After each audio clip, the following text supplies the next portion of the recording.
بادشاہ اور وزیر کی کہانی۔ ایک دن بادشاہ کا موڈ اچھا تھا۔ وہ نوجوان وزیر کی طرف مڑا اور مسکرا کر پوچھا، تمہاری زندگی کی سب سے بڑی خواہش کیا ہے؟ وزیر شرما گیا، اس نے منہ نیچے کر لیا۔ بادشاہ نے کہکا لگایا اور بولا، تم گھبراؤ مت، بس اپنی زندگی کی سب سے بڑی خواہش بتاؤ۔ وزیر گھٹنوں پر جھکا اور عاجزی سے بولا، حضور آپ دنیا کی خوبصورت ترین سلطنت کے مالک ہیں۔ میں جب بھی یہ سلطنت دیکھتا ہوں تو میرے دل میں خواہش پیدا ہوتی ہے، اگر اس کا 10واں حصہ میرا ہوتا تو میں دنیا کا خوش نصیب ترین شخص ہوتا۔ وزیر خاموش ہو گیا۔ بادشاہ نے کہکا لگایا اور بولا، میں اگر تمہیں اپنی آدھی سلطنت دے دوں تو؟ وزیر نے گھبرا کر اوپر دیکھا اور عاجزی سے بولا، بادشاہ سلامت، یہ کیسے ممکن ہے؟ میں اتنا خوش قسمت کیسے ہو سکتا ہوں؟ بادشاہ نے فوراً احکامات لکھنے کا حکم دیا۔ بادشاہ نے پہلے حکم کے ذریعے اپنی آدھی سلطنت نوجوان وزیر کے حوالے کرنے کا فرمان جاری کر دیا۔ دوسرے حکم میں بادشاہ نے وزیر کا سر قلم کرنے کا آرڈر دے دیا۔ وزیر دونوں احکامات پر حیران رہ گیا۔ بادشاہ نے احکامات پر مہر لگائی اور وزیر کی آنکھوں میں آنکھیں ڈال کر بولا، تمہارے پاس 30 دن ہیں۔ تم نے ان 30 دنوں میں صرف 3 سوالوں کے جواب تلاش کرنا ہے۔ تم کامیاب ہو گئے تو میرا دوسرا حکم منسوخ ہو جائے گا اور تمہیں آدھی سلطنت مل جائے گی، اور اگر تم ناکام ہو گئے تو پہلا حکم خارج سمجھا جائے گا اور دوسرے حکم کے مطابق تمہارا سر قلم کر دیا جائے گا۔ وزیر کی حیرت پریشانی میں بدل گئی۔ بادشاہ نے اس کے بعد فرمایا، میرے 3 سوال لکھ لو۔ وزیر نے لکھنا شروع کر دیا۔ بادشاہ نے کہا، انسان کی زندگی کی سب سے بڑی سچائی کیا ہے؟ وہ رکا اور بولا، دوسرا سوال، انسان کی زندگی کا سب سے بڑا دھوکہ کیا ہے؟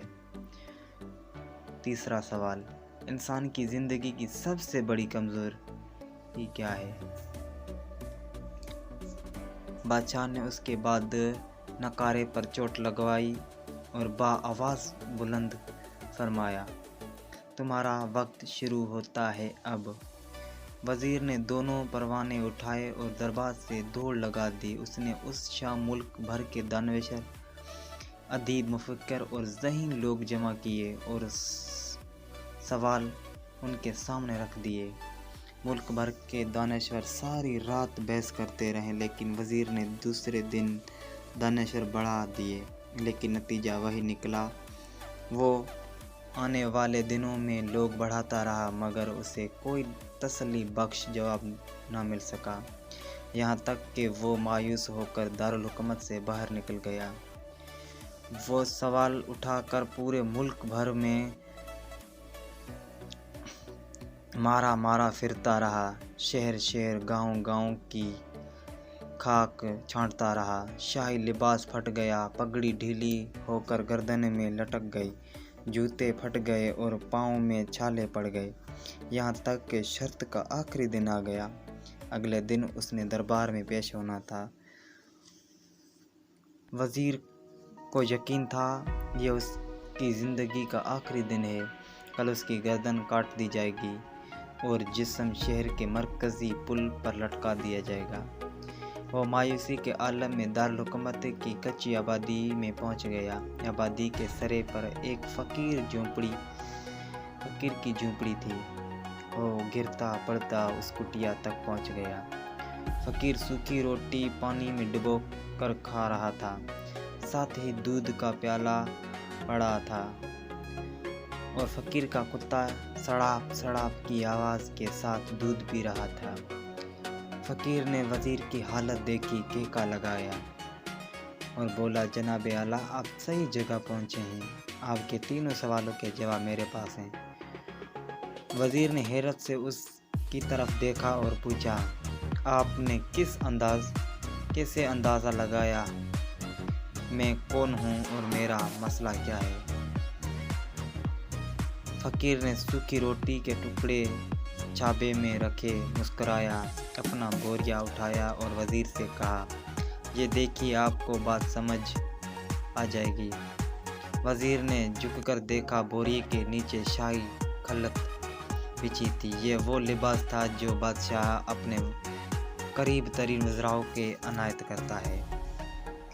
فقیر نے کہا، جناب اعلیٰ، میں بھی اس سلطنت کا وزیر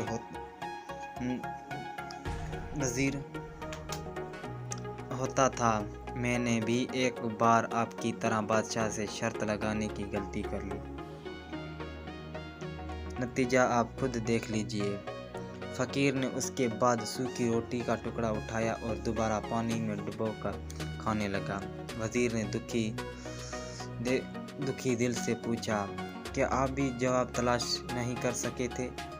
فقیر نے کہکا لگایا اور جواب دیا، میرا کیس آپ سے مختلف تھا۔ میں نے جواب ڈھونڈ لیے تھے۔ میں نے بادشاہ کو جواب بتائے آدھی سلطنت کا پروانہ پہاڑا۔ بادشاہ کو سلام کیا اور اس کٹیا میں آ کر بیٹھ گیا۔ میں اور میرا کتا دونوں مطمئن زندگی گزار رہے ہیں۔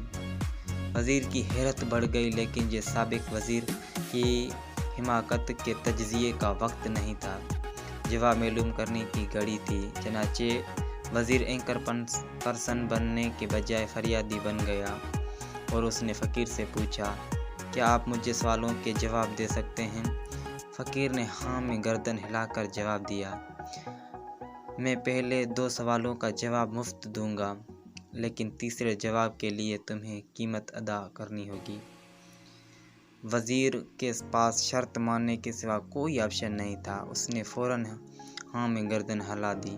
فقیر بولا، دنیا کی سب سے بڑی سچائی موت ہے۔ انسان کوئی بھی ہو، کچھ بھی ہو، وہ اس سچائی سے نہیں بچ سکتا۔ وہ رکا اور بولا، انسان کی زندگی کا سب سے بڑا دھوکہ زندگی ہے۔ ہم میں سے ہر شخص زندگی کو دائمی سمجھ کر اس کے دھوکے میں آ جاتا ہے۔ فقیر کے دونوں جواب ناقابل تردید تھے۔ وزیر سرشار ہو گیا۔ اس نے اب تیسرے جواب کے لیے فقیر سے شرط پوچھی۔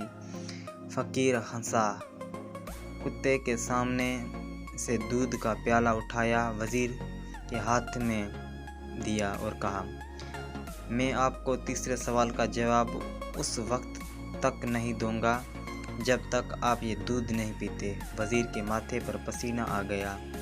اس نے نفرت سے پیالہ زمین پر رکھ دیا۔ وہ کسی قیمت پر کتے کا جھوٹا دودھ نہیں پینا چاہتا تھا۔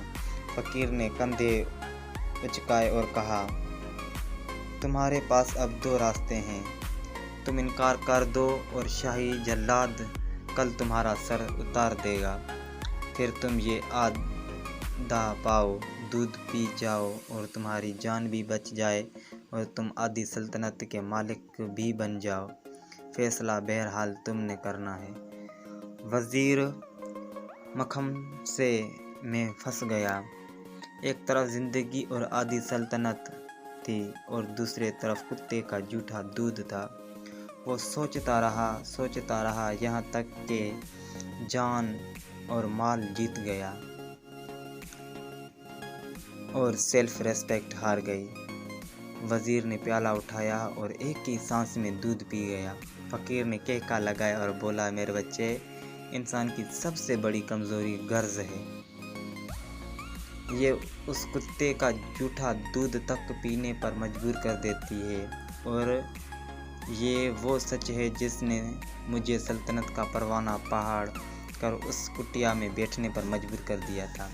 میں جان گیا تھا، میں جو زندگی کے دھوکے میں آؤں گا، میں موت کی سچائی کو فراموش کرتا جاؤں گا، اور میں موت کو جتنا فراموش کرتا رہوں گا، میں اتنا ہی غرض کی دلدل میں دھنستا جاؤں گا، اور مجھے روز اس دلدل میں سانس لینے کے لیے غرض کا غلیظ دودھ پینا پڑے گا۔ لہذا میرا مشورہ ہے، زندگی کی ان تینوں حقیقتوں کو جان لو، تمہاری زندگی اچھی گزرے گی۔ وزیر خجالت، شرمندگی اور خود ترسی کا تحفہ لے کر